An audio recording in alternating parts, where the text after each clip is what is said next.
अस्सलाम वालेकुम स्टूडेंट्स। आज हम पढ़ेंगे basic concepts of organic chemistry. इसमें ऑब्जेक्टिव्स हम लोगों ने कवर करना है कि सबसे पहले हम लोग पढ़ेंगे कि ऑर्गेनिक कंपाउंड्स होते क्या हैं, हाइड्रोकार्बन्स क्या होते हैं। उसके बाद हम इनकी इंपॉर्टेंस पढ़ेंगे डेली लाइफ में, मेडिसिन में। एंड देन हम लोग ऑर्गेनिक एंड इनऑर्गेनिक कंपाउंड्स की जो प्रॉपर्टीज़ हैं उनको कंपेयर और कॉन्ट्रास्ट करेंगे, इनको आपस में कह लें इनका कंपैरिजन करेंगे। और उसके बाद हम लोग क्या पढ़ेंगे structure of organic compounds. And then we will study about the classification of organic compounds. अच्छा, अब क्लासिफिकेशन में हमने देखना है कि ऑर्गेनिक कंपाउंड्स को किन ग्रुप्स में कैटेगराइज किया गया है। एंड लास्ट में हम लोगों ने स्टडी करना है डिफरेंट टाइप्स ऑफ हाइड्रोकार्बन्स। अब इसमें उन्होंने हमें कहा है कि आपने डिफ्रेंशिएट करना है between saturated and unsaturated hydrocarbons. तो हम सैचुरेटेड एंड अनसैचुरेटेड हाइड्रोकार्बन्स के दरमियान जो है वो डिफरेंस स्टडी करेंगे। अगर अब बात करें इसके ओरिजिन की, ओरिजिन का मतलब है कि ये कहाँ से ओरिजिनेट हुए हैं, कहाँ से डिराइव हुए हैं। तो सबसे पहले ये समझा जाता था कि जो नेचुरली अकरिंग ऑर्गेनिक कंपाउंड्स हैं वो प्लांट्स एंड एनिमल्स से या फॉसल फ्यूल से ही डिराइव किए जा सकते हैं या उनसे ही अखज़ किए जा सकते हैं। इस थ्योरी को एक तरह से वाइटल फोर्स थ्योरी भी कहा जाता था, जिसके मुताबिक जिसका ये मानना था कि ऑर्गेनिक कंपाउंड्स जो हैं वो स्पेसिफिकली या आप कह सकते हैं कि मखसूस तौर पर सिर्फ और सिर्फ लिविंग ऑर्गेनिज्म से ही हम ले सकते हैं, उसके अलावा नॉन लिविंग ऑर्गेनिज्म से या लेबॉर्ट्री में हम लोग तैयार नहीं कर सकते।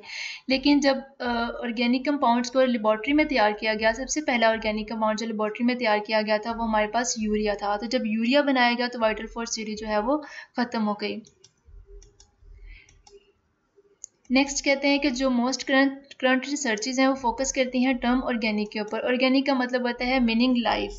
आपने सुना होगा अक्सर टर्म ऑर्गेनिक यूज़ करते हैं ऑर्गेनिक फूड के लिए, ऑर्गेनिक स्टफ़ के लिए। तो वो कोई भी ऐसी चीज़ जो कह सकते हैं कि हम लिविंग मैटर से ओरिजिनेट की गई है उसको हम ऑर्गेनिक कहते हैं। तो अगर इसकी डेफिनेशन देखी जाए तो हम ये भी कहते हैं कि ऐसे कंपाउंड जो स्पेसिफिकली कार्बन और हाइड्रोजन से मिलके बनते हैं उनको हाइड्रोकार्बन्स भी कहा जाता है या उनके डेरिवेटिव्स, तो वो होते हैं हमारे पास ऑर्गेनिक कंपाउंड्स। ठीक है, लेकिन यहाँ पर कुछ एक्सेप्शंस हैं आपके सामने, जैसे कि ऑक्साइड्स हैं कार्बन के, कार्बोनेट्स, बाइकार्बोनेट्स हैं। ये ऐसे कंपाउंड्स हैं जिनके अंदर कार्बन है लेकिन और दूसरी जगह पर हाइड्रोजन भी है कार्बन के साथ, लेकिन ये ऐसे कंपाउंड्स हैं जो कि हाइड्रोकार्बन्स नहीं है।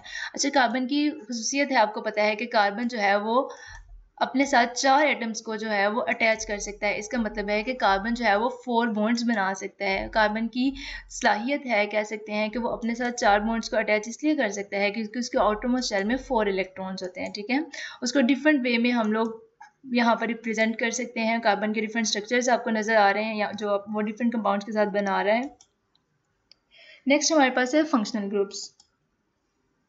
अगर हम फंक्शनल ग्रुप्स की बात करें तो फंक्शनल ग्रुप कह सकते हैं कि ऐसा ग्रुप या एटम या डबल या ट्रिपल बॉन्ड होता है जो किसी भी कंपाउंड को स्पेसिफिक प्रॉपर्टीज़ देता है। ठीक है, किसी भी कंपाउंड की जो प्रॉपर्टीज़ होती हैं वो उसके फंक्शनल ग्रुप की वजह से होती हैं।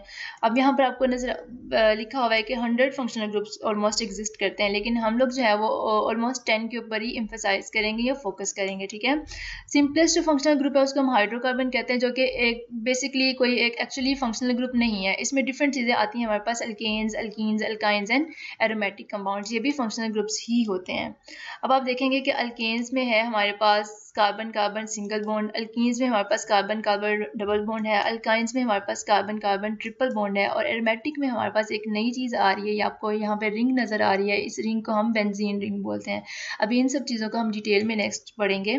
तो ये आपके पास स्ट्रक्चर आ रहा है, ये एक हाइड्रोकार्बन है हमारे पास जो कि अल्केन है, जिसके अंदर सारे कार्बन कार्बन जितने भी एटम्स हैं इनके दरमियान आपको नजर आ रहा है कि सिंगल बॉन्ड है। तो ये इसको हम सैचुरेटेड हाइड्रोकार्बन्स भी कहते हैं। ठीक है, ऐसे कार्बन हाइड्रोकार्बन्स जिनमें सब कार्बन के आपस में सिंगल बॉन्ड हो उसको हम सैचुरेटेड हाइड्रोकार्बन्स भी कहते हैं। Next we have alkenes. Alkenes में आप देखेंगे कि यहाँ पर कार्बन का कार्बन के साथ डबल बॉन्ड है, तो एटलीस्ट 1 डबल बॉन्ड होगा तो वो अल्कीन होगा आपके पास। नेक्स्ट अगर हम देखें अल्काइंस को, तो अल्काइंस में आप देखेंगे कि एक कार्बन कार्बन के साथ ट्रिपल बॉन्ड है, तो ऐसे कंपाउंड जिनके अंदर एटलीस्ट एक ट्रिपल बॉन्ड होगा कार्बन का कार्बन के साथ उसको हम अल्काइंस कहते हैं। एरोमेटिक में आपके पास आ जाते हैं एरोमेटिक कंपाउंड्स, और इनकी कंडीशन ये है कि एटलीस्ट 1 बेंजीन रिंग होना चाहिए। अब बेंजीन रिंग क्या है वो हम स्टडी करेंगे नेक्स्ट भी, और अभी भी यहाँ पर आप देख सकते हैं कि आपको एक 6 कॉर्नर रिंग नजर आ रही है और इसके अंदर अल्टरनेटिव ये सिंगल बॉन्ड है और ये डबल बॉन्ड है। ठीक है, तो alternating single and double bonds जो होती हैं हमारे पास, वो एक आपके पास बेंजीन रिंग बना देते हैं। ठीक है,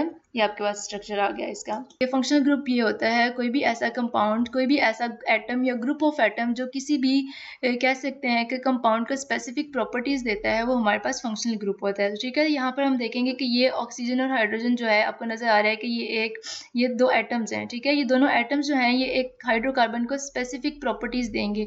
उस हाइड्रोकार्बन को हम अल्कोहलिक बोलेंगे, या हाइड्रोक्सिल, ये हाइड्रोक्सिल ग्रुप है तो वो जो हमारा फंक्शनल ग्रुप होगा वो अल्कोहलिक होगा। नेक्स्ट हमारे पास कार्बोनाइल है। कार्बोनाइल में कार्बन के साथ डबल बॉन्ड ऑक्सीजन है। Next we have carboxylic group. अच्छा, अब इस तरह से पूछा जा सकता है, क्वेश्चन आ सकता है आपके पास कि जो हाइड्रोक्सिल ग्रुप है वो कौन सा फंक्शनल ग्रुप होता है। ठीक है, वो अल्कोहलिक है। अब कार्बोनाइल है, इसमें हमारे पास एल्डिहाइड भी हो सकते हैं, कीटोन भी हो सकते हैं, और कार्बोक्सिलिक जो है वो कौन से ग्रुप को इंडिकेट करता है। ठीक है, इस तरह से क्वेश्चन आते हैं हमारे पास, जैसे कि अल्कोहल्स है, कार्बोक्सिलिक एसिड्स है, और कार्बोनाइल्स है हमारे पास, उसमें एल्डिहाइड, कीटोन और आ जाएगा, और कार्बोक्सिलिक एसिड्स आ जाएगा। देन अमाइड्स हैं, एस्टर्स हैं। तो ये सारे ग्रुप्स जो हैं हमारे पास, ये कह लें कि ग्रुप ऑफ एटम्स हैं जो हाइड्रोकार्बन को एक स्पेसिफिक प्रॉपर्टी दे रहे थे। ठीक है, नेक्स्ट हम पढ़ेंगे इंपॉर्टेंस ऑफ ऑर्गेनिक कंपाउंड्स। ठीक है, डेली लाइफ में ऑर्गेनिक कंपाउंड्स की प्रॉपर्टीज क्या क्या है। ऑर्गेनिक कंपाउंड्स की यहाँ से अगेन दोबारा रिकॉर्ड करूंगी। Important uses of organic compounds in daily life. अच्छा, यहाँ हम देखेंगे कि जो ऑर्गेनिक कंपाउंड्स हैं उसकी इंपॉर्टेंस क्या है डेली लाइफ में। तो अगर हम देखें तो जितने भी लिविंग ऑर्गेनिज्म के अंदर रिएक्शंस हो रहे हैं वो सारे के सारे जो हैं वो उनके अंदर इन्वॉल्व हैं ऑर्गेनिक कंपाउंड, जैसे कि एंजाइम है, कार्बोहाइड्रेट्स है, प्रोटीन्स हैं, लिपिड्स हैं, ये सारे के सारे जितने भी मॉलिक्यूल्स ऑफ लाइफ हैं ये सारे ऑर्गेनिक इन नेचर हैं। ठीक है, अब बहुत से जो खाना खाते हैं वो भी हमारे पास ऑर्गेनिक कंपाउंड ही है, जैसे कि अगर हम कोई वेजिटेबल खा रहे हैं, कोई फ्रूट खा रहे हैं, those are all organic in nature. अच्छा, ऑर्गेनिक कंपाउंड्स मेडिसिन में भी प्रेजेंट होते हैं, क्लॉथिंग में भी प्रेजेंट होते हैं। अच्छा, अभी मैंने दो चीज़ें आपको बताई थी कि ऑर्गेनिक कंपाउंड्स जो हैं वो दो तरह के होते हैं, नेचुरल एंड सिंथेटिक। अच्छा, नेचुरल जो ऑर्गेनिक कंपाउंड होता है वो तो नेचुरली मिलता है हमें लिविंग ऑर्गेनिज्म से, लेकिन जो ऑर्गेनिक कंपाउंड्स हम लेबॉर्ट्री में तैयार कर सकते हैं उनको हम सिंथेटिक ऑर्गेनिक कंपाउंड्स बोलते हैं। ठीक है, उसमें सिंथेटिक रबर आ जाएगा, प्लास्टिक आ जाएगा, मेडिसिन आ जाएंगी, paints, fertilisers and cosmetics. Next हम लोगों ने करना है कंपैरिजन ऑर्गेनिक और इनऑर्गेनिक कंपाउंड्स के दरमियान। ठीक है, इसमें हम लोगों ने देखना है कि ऑर्गेनिक कंपाउंड्स क्या होते हैं और इनऑर्गेनिक कंपाउंड्स क्या होते हैं, प्लस उन दोनों की प्रॉपर्टीज़ को आपस में हम लोग करेंगे कंपेयर। ठीक है, उनका मुआवजना करेंगे। अब अगर देखा जाए, मैंने आपसे कहा है कि ऑर्गेनिक कंपाउंड्स होते हैं बेटा जो वो कंपाउंड्स जिनके अंदर कार्बन, हाइड्रोजन प्रेजेंट हो या उनके डेरिवेटिव्स हों। ठीक है, और कार्बन, हाइड्रोजन उसके डेरिवेटिव्स के अलावा जितने भी कंपाउंड्स होते हैं वो इनऑर्गेनिक होते हैं। ठीक है, ये दो की डेफिनेशन। अब नेक्स्ट इनकी हम प्रॉपर्टीज देखेंगे। तो कहते हैं कि ऑर्गेनिक कंपाउंड जो है वो सॉलिड, लिक्विड और गैसेस तीनों कंडीशंस में प्रेजेंट हो सकते हैं, और इनऑर्गेनिक जो होते हैं वो जनरली सॉलिड होते हैं और हाई मेल्टिंग पॉइंट होते हैं, और इनके बॉइलिंग पॉइंट्स भी जो होते हैं वो हाई होते हैं, जबकि ऑर्गेनिक जो है उनके लो होते हैं melting points and boiling points भी उनके लो होते हैं। ठीक है, अब जो ऑर्गेनिक कंपाउंड्स हैं वो कोवलेंट बॉन्डिंग शो करवाते हैं, जबकि जो इनऑर्गेनिक कंपाउंड्स हैं वो आयनिक बॉन्डिंग शो करवाते हैं।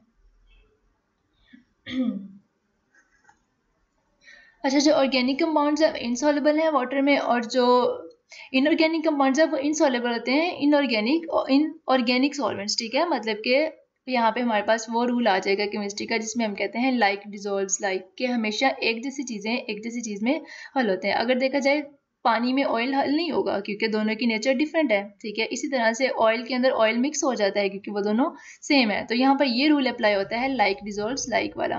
तो ये वाटर में ऑर्गेनिक जो है, क्योंकि ये वाटर जो है वो हमारे पास होता है पोलर और इनऑर्गेनिक नॉन पोलर होते हैं, इसलिए जो इनसॉल्युबल होते हैं वाटर के अंदर ऑर्गेनिक कंपाउंड्स। ठीक है, और जो इनऑर्गेनिक है वो वाटर के अंदर सॉल्युबल होते हैं लेकिन वो ऑर्गेनिक सॉल्वेंट्स में इनसॉल्युबल होते हैं। ठीक है, यहाँ पे आपने इसको कंफ्यूज नहीं करना, यहाँ पे थोड़ा सा फोकस करके इसको अंडरस्टैंड करिएगा तो आपको समझ आ जाएगी। ठीक है, ऑर्गेनिक सॉल्वेंट्स में हाईली सॉल्युबल है, अगेन वही बात लाइक डिजोल्व्स लाइक, और ये यूजुअली डिकम्पोज होते हैं ऑन हीटिंग पे। ठीक है, अब अगर देखा जाए हम लोग अगर अल्कोहल को, ईथर को, बेंजीन को, इसका अगर हम जो लीड है वो ओपन करके रख दें रूम टेम्परेचर के ऊपर क्या लें, तो वो जो चीज़ें हैं हमारे पास, जो लिक्विड है ये वेपराइज हो जाता है, लेकिन पानी जो है वो वेपराइज नहीं होता है। पानी अगर पड़ा हुआ है कंटेनर में तो वो आफ्टर 10 आवर्स वो उतना ही रहेगा। ठीक है, वो बबल्स बन के एवेपोरेट नहीं होगा अनटिल अनलेस उसका टेम्परेचर इंक्रीज किया जाए। लेकिन ये जो कंपाउंड होते हैं इसीलिए इनको कहते हैं ये वॉलेटाइल है नेचर में, क्योंकि ये वेपर्स की फॉर्म में कन्वर्ट हो जाते हैं। ठीक है। उसके बाद ये नॉन वॉलेटाइल होते हैं नेचर में। अगर हम इनफ्लेमेबल की बात करें, मतलब कि जो आग को जल्दी से पकड़ता है, तो वो ऑर्गेनिक कंपाउंड्स हैं। जबकि जो इनऑर्गेनिक कंपाउंड्स हैं वो आग को जल्दी से नहीं पकड़ते, कह लें कि वो इजीली कैच नहीं करते फायर को।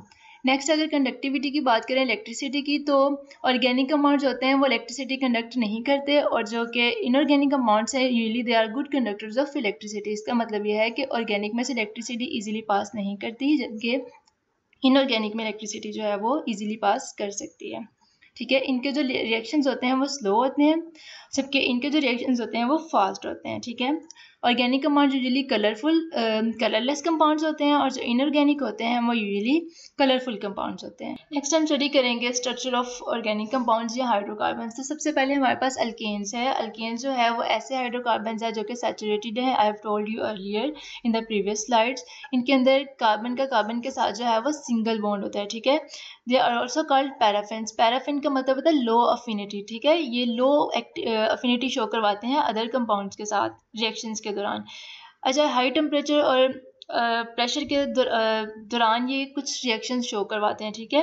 उनका भी हम पढ़ेंगे नेक्स्ट। लेकिन अगर देखा जाए, इसको डिवाइड किया जाए, इसको क्लासीफाई किया जाए, तो दो तरह से क्लासीफाई किया जाता है, ओपन चेन और जिनको एसाइक्लिक भी बोलते हैं, और साइक्लिक जिनको हम साइक्लोअल्केन्स भी बोलते हैं। ठीक है। ये आपके पास इसका स्ट्रक्चर है, ये हमारे पास साइक्लोअल्केन्स हैं। नेक्स्ट अगर ओपन चेन की बात करें तो ये सिंपलेस्ट होते हैं अल्केन्स, और इनके अंदर कोई भी आप कह लें कि रिंग नहीं होती। ठीक है। सिंपलेस्ट जो ओपन चेन हाइड्रोकार्बन अल्केन है दैट इज मीथेन। ये स्ट्रक्चर आपको नजर आ रहा है, कार्बन के साथ 4 हाइड्रोजन अटैच्ड हैं, तो ये हमारे पास मीथेन का स्ट्रक्चर है। इनका जो सिंपलेस्ट फॉर्मूला है दैट इज CnH2n+2। ये फॉर्मूलाज आप लोग याद कर लीजिएगा, करंटली MCQs में पूछा जा सकता है। नेक्स्ट हमारे पास साइक्लोअल्केन्स है। अब पहला हमने पढ़ा था जो ओपन चेन थे, अब नेक्स्ट हम पढ़े हैं साइक्लिक और साइक्लोअल्केन्स। इसके अंदर आप कह लें कि कोई ना कोई एक क्लोज रिंग होगा मॉलिक्यूल के अंदर। ठीक है।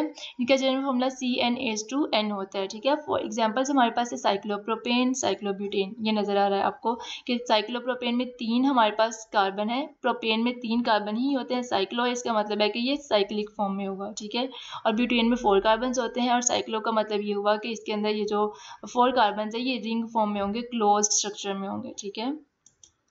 नेक्स्ट प्रॉपर्टीज हैं कुछ अल्केन्स की फिजिकल प्रॉपर्टीज होती हैं और कुछ केमिकल प्रॉपर्टीज होती हैं। फिजिकल प्रॉपर्टीज वो होती हैं जो हमें ज़ाहरी तौर पे नजर आ रही होती हैं, और केमिकल प्रॉपर्टीज का मतलब है जो केमिकल रिएक्शंस के दौरान वो खसूसियात शो करवाते हैं। ठीक है। अब फिजिकल प्रॉपर्टीज में देखा जाए तो जो अल्केन्स हैं ये यूजुअली नॉन पोलर मॉलिक्यूल्स हैं। ठीक है।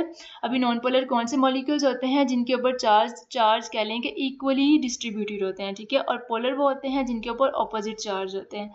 ये बात आप लोगों ने जहन में रखनी है कि पोलर के ऊपर ऑपोजिट चार्ज होते हैं और नॉन पोलर के ऊपर यूजुअली सेम चार्जेस होते हैं, या इक्वली चार्जेस जो हैं वो डिस्ट्रीब्यूटेड होते हैं। ठीक है। और ये वीक वांडरवाल फोर्सेस होती हैं इनके दरमियान। अच्छा, इंट्रामोलेकुलर फोर्सेस हम प्रीवियस लेक्चर में स्टडी कर चुके हैं। अगर आप लोगों ने अभी तक वो लेक्चर नहीं देखा तो काइंडली इसको सुनिएगा, और नेक्स्ट आपको ये समझ आ जाएगा कि इंट्रामोलेकुलर फोर्सेस क्या होती हैं। केमिकल प्रॉपर्टीज की बात करें तो जो अल्केन्स हैं वो सब्स्टिट्यूशन रिएक्शन शो करवाते हैं। अब सब्स्टिट्यूशन रिएक्शन क्या होता है? सब्स्टिट्यूट का मतलब होता है किसी के साथ रिप्लेस कर देना। तो ऐसा रिएक्शन जिसके अंदर किसी भी एटम जो है, किसी भी ग्रुप का एटम वो किसी अदर एटम के साथ रिप्लेस हो जाए मॉलिक्यूल के एटम के साथ, तो ऐसे रिएक्शन को हम सब्स्टिट्यूशन रिएक्शन कहते हैं। तो डिफरेंट तरह से हाइड्रोजन एटम जो है ना वो सब्स्टिट्यूट हो सकता है, रिप्लेस हो सकता है डिफरेंट ग्रुप्स के साथ, जैसे कि हैलोजन्स है जिसमें हैलोजन्स में हमारे पास क्लोरीन, ब्रोमीन, आयोडीन, फ्लोरीन आ जाता है। फिर हमारे पास नाइट्रो ग्रुप्स हैं जिसमें नाइट्रस ऑक्साइड आ जाएगा। फिर सल्फोनिक एसिड है जिसमें हमारे पास सल्फोनिक एसिड ग्रुप आ जाएगा। नेक्स्ट हम बात करेंगे अल्कीन्स की। तो अल्कीन्स भी हमारे पास हाइड्रोकार्बन्स हैं, लेकिन अल्कीन्स जो हैं वो हमारे पास अनसैचुरेटेड हाइड्रोकार्बन्स है। अभी क्यों अनसैचुरेटेड हैं हम लोग अभी डिस्कस कर चुके हैं इसको, कि जब कार्बन के दरमियान एटलीस्ट एक डबल बॉन्ड होगा तो ऐसे कंपाउंड्स को हम अनसैचुरेटेड बोलते हैं, और वो हमारे पास अल्कीन्स की फैमिली से बिलोंग करते हैं। ठीक है। इनका जनरल फॉर्मूला CnH2n है। अच्छा, इसको ऑल्फिन्स भी बोलते हैं, ग्रीक वर्ड से डिराइव किया गया है ये वर्ड, जिसका मतलब होता है ऑयल फॉर्मिंग, क्योंकि इसके जो लार्जर मेंबर्स हैं सीरीज के वो ऑयल्स बनाते हैं। ठीक है। ऑयली प्रोडक्ट्स बनाते हैं। इसकी प्रॉपर्टीज़ की बात करें फिजिकल की, तो फिजिकल प्रॉपर्टीज़ वही होती हैं जो ज़ाहरी तौर पर अपेरेंटली हमें नज़र आ रही होती हैं। तो अल्कीन्स का जो बॉइलिंग पॉइंट है या मेल्टिंग पॉइंट है ना वो अल्केन्स से ज़्यादा होता है। ठीक है। और जो अल्काइंस होते हैं उनका इनसे भी ज़्यादा होता है। तो इस तरह से कंपैरिजन है। अल्केन्स का आपका लिखा हुआ है कि जनरली जो अल्कीन्स का बॉइलिंग और मेल्टिंग पॉइंट है वो अल्केन्स से ज़्यादा होता है, ठीक है। किस वजह से होता है? क्योंकि ये पाई इलेक्ट्रॉन्स की, यहाँ पर पाई इलेक्ट्रॉन्स पी इलेक्ट्रॉन्स क्या इन्वॉल्व होते हैं, और जो अल्केन्स होते हैं वहाँ पे एस इलेक्ट्रॉन्स इन्वॉल्व होते हैं, और वहाँ पर सिंगल बॉन्ड थी और यहाँ पर डबल बॉन्ड है। अब दो चीज़ें यहाँ पर नजर आपको आ रही होंगी, मे बी ये आपके लिए नहीं हो, सीज एंड ट्रांस। तो अगर यहाँ पर जो ग्रुप्स हैं वो सेम साइड पर हों, ठीक है, जो यहाँ पर आपको नज़र आ रहा है कि CH3 होगा, यहाँ पर CH नहीं होगा, CH3 होगा, यहाँ पर भी CH3, अगर ये सेम साइड पर है तो ये सिज है, ठीक है। और अगर ये ऑपोजिट साइड्स पर है जैसे आपको नज़र आ रहा है तो ये ट्रांस है, ठीक है। ये सिस ब्यूटूइन है और ये ट्रांस ब्यूटूइन है, ठीक है। 2 इन इसलिए कह रहे हैं क्योंकि सेकंड कार्बन के ऊपर, ये फर्स्ट कार्बन है, ये सेकंड कार्बन है, इसके ऊपर डबल बॉन्ड है, ठीक है। बॉइलिंग पॉइंट की बात करें तो boiling points of alkenes show are regular gradation with the increase in the number of carbon atoms like alkenes, ठीक है। अब इसमें ये बॉइलिंग पॉइंट की बात हम इस तरह से करते हैं कि अगर हम चेन है हमारे पास अल्कीन्स की, ठीक है, जहाँ पर भी हम एक CH2 ग्रुप ऐड करेंगे वहाँ पर 20 से 30 डिग्री सेल्सियस तक उसका बॉइलिंग पॉइंट जो है वो इंक्रीज हो जाएगा, ठीक है। इसका मतलब ये है कि एक CH2 ग्रुप ऐड करने से जो बॉइलिंग पॉइंट है वो नेक्स्ट हाइड्रोकार्बन का, नेक्स्ट अल्कीन का, वो 20 से 30 डिग्री सेल्सियस तक बढ़ जाएगा, ठीक है। केमिकल रिएक्शंस की बात करें तो डिफरेंट तरह के केमिकल रिएक्शंस अल्कीन्स शो करवाते हैं, जिसमें एडिशन ऑफ डाइहाइड्रोजन है। Next we have addition of halogens. Dihydrogen का मतलब होता है H2, मतलब कि यहाँ पर हम H2 ऐड करेंगे इन द प्रेजेंस ऑफ निकल, प्लेडियम और प्लेटिनम, ये हमारे जो कैटलिस्ट है, ठीक है। तो ये जो अल्कीन्स होती हैं आपके, ये अल्केन्स में कन्वर्ट हो जाएंगे, ठीक है। इसको हम हाइड्रोजिनेशन भी बोलते हैं, जहाँ पे हम हाइड्रोजन का ऐड करवा रहे हैं, एडिशन करवा रहे हैं।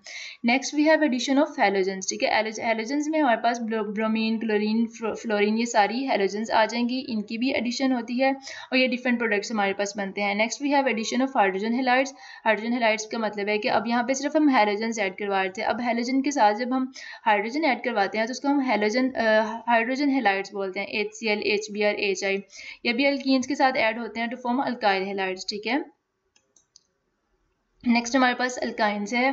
अल्काइंस भी हमारे पास हाइड्रोकार्बन्स की ही एक फैमिली है, और अल्काइंस के अंदर हम लोगों ने पढ़ा है कि ट्रिपल बॉन्ड होता है, ठीक है।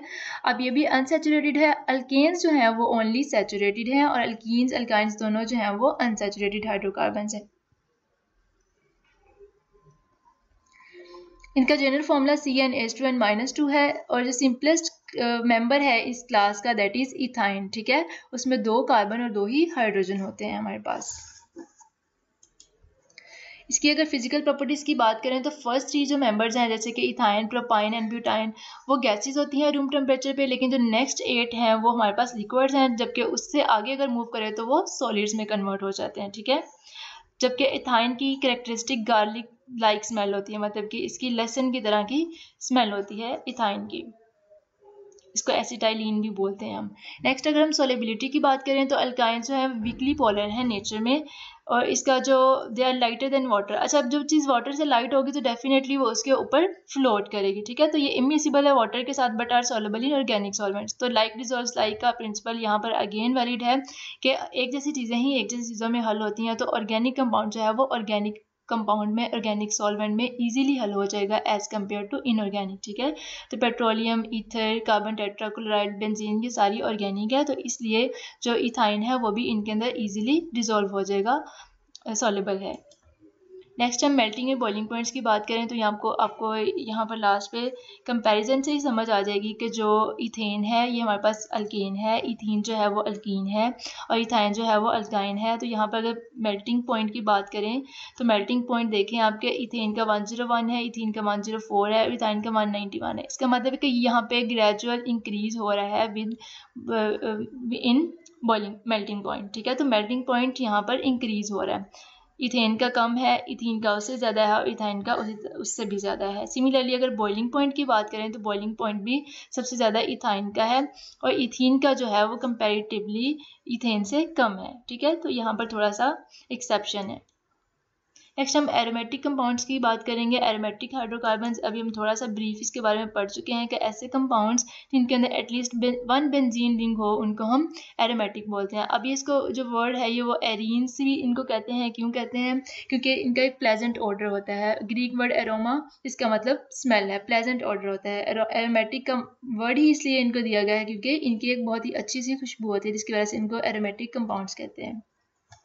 हेक्सागोनल है, मतलब कि यहाँ पे 6 आपको कॉर्नर्स नज़र आ रहे हैं और इसके, और एटलीस्ट इसके अंदर एक बेंजीन रिंग होगा। जैसे कि आप देखें कि यहाँ पर एक ये डबल बॉन्ड है और ये सिंगल बॉन्ड है, तो alternative double and single bond जो होती हैं वो एक रिंग के अंदर हमारे पास स्ट्रक्चर बना देती हैं जिसको हम बेंजीन रिंग बोलते हैं। ठीक है, जिन कंपाउंड्स के अंदर, एरोमेटिक कंपाउंड्स के अंदर बेंजीन रिंग होगा उनको हम बेंजीनॉइड्स बोलते हैं, और जिनके अंदर बेंजीन रिंग नहीं होगा उनको हम नॉन बेंजीनॉइड्स बोलते हैं। ठीक है, आगे हम बात करेंगे क्लासिफिकेशन ऑफ ऑर्गेनिक कंपाउंड्स की।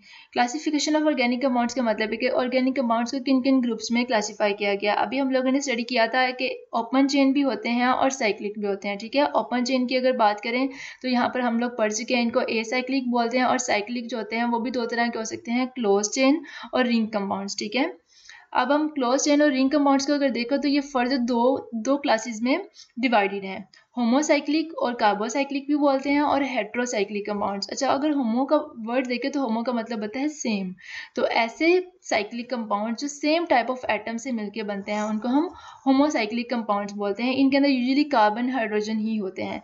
जबकि अगर हम बात करें हेट्रोसाइक्लिक कंपाउंड्स की तो उनके अंदर जो कंपाउंड है वो अदर देन कार्बन हाइड्रोजन भी हो सकता है, जैसे कि नाइट्रोजन भी हो सकता है, सल्फर भी हो सकता है। ठीक है, एलिसाइक्लिक कंपाउंड्स हैं, and then we have aromatic compounds. ठीक है, एलिसाइक्लिक में हमारे पास बेंजीन रिंग नहीं होता है, और जो एरोमेटिक है उनके अंदर बेंजीन रिंग होता है। ठीक है, अब हमने ये भी पढ़ लिया था कि बेंजीन रिंग अगर उसके अंदर ओनली एक सिर्फ और सिर्फ बेंजीन रिंग है, बेंजीन रिंग प्रेजेंट है तो वो बेंजीनोइड होगा, और अगर वो नहीं है तो वो नॉन बेंजीनोइड होगा।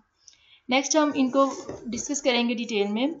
ए साइक्लिक को आप देखें, ओपन चेन जिसको हम कह रहे थे, तो ये हमारे पास इथेन है, ये ओपन चेन है, इसके अंदर कोई भी आपको चेन नज़र नहीं आ रही। ठीक है, सॉरी, इसके अंदर कोई भी हम लोगों को रिंग नज़र नहीं आ रही, ये स्ट्रेट चेन कंपाउंड्स हैं। ठीक है, चेन जो है वो ब्रांच्ड भी हो सकती हैं, स्ट्रेट भी हो सकती हैं।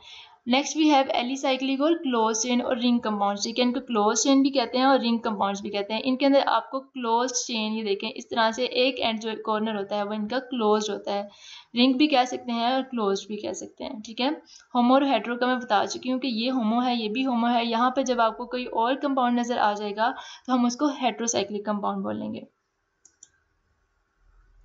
एरोमेटिक कंपाउंड्स वो होते हैं जिनके अंदर हमारे पास बेंजीन रिंग होता है। These include benzene and other related ring compounds benzenoid. ठीक है, अब ये बेंजीनॉइड है और ये नॉन बेंजीनॉइड। अब यहाँ पर आप देखेंगे कि बेंजीन रिंग प्रेजेंट है, बेंजीन रिंग है। Next we have benzene ring, और बेंजीन रिंग के साथ आपके पास अमाइनो ग्रुप अटैच्ड है, तो इसका मतलब है कि ये एनिलीन है। नेक्स्ट वी हैव नेप्थलीन, और लास्ट पे ये नॉन बेंजीनॉइड कंपाउंड है, इसके अंदर बेंजीन रिंग नहीं प्रेजेंट है। ठीक है, इसलिए हम इसको नॉन बेंजीनॉइड बोल रहे हैं। हेट्रोसाइक्लिक में हम पढ़ चुके हैं कि हमारे पास ये कार्बन है और हाइड्रोजन है, कार्बन हाइड्रोजन के अलावा कोई और कंपाउंड भी होगा, जैसे कि ऑक्सीजन प्रेजेंट है, सल्फर प्रेजेंट है और नाइट्रोजन प्रेजेंट है, तो ऐसे कंपाउंड्स को हम हेट्रोसाइक्लिक एरोमेटिक कंपाउंड्स बोलते हैं। ठीक है, नोमेनक्लेचर की बात करें तो इनके डिफरेंट, आईयूपैक ने इनको, international union of pure and applied chemistry जो है उसने इनके डिफरेंट नाम रखे होते हैं अकॉर्डिंग टू, कह लें कि इनके स्ट्रक्चर या अरेंजमेंट ऑफ एटम्स के मुताबिक। लास्ट पे हम लोगों के पास है सैचुरेटेड और अनसैचुरेटेड हाइड्रोकार्बन्स के अंदर डिफ्रेंसिएशन। तो इसमें हम लोगों ने देखा है कि ऐसा कंपाउंड, ऐसा हाइड्रोकार्बन जिसके अंदर हमारे पास कार्बन के दरमियान सिंगल बॉन्ड हो, जैसे कि हमने अल्केन्स में स्टडी किया था अभी, तो ऐसे कंपाउंड को, ऐसे हाइड्रोकार्बन को हम लोग सैचुरेटेड हाइड्रोकार्बन कहते हैं। ऑन द अदर हैंड अगर हाइड्रोकार्बन के दरमियान डबल या ट्रिपल बॉन्ड होगा तो हम उसको अनसैचुरेटेड हाइड्रोकार्बन कहते हैं। तो it was all about the basic concepts of organic chemistry. अगर कुछ भी आप लोगों को समझ नहीं आया हो तो आप लोग पूछ सकते हैं। Thank you so much.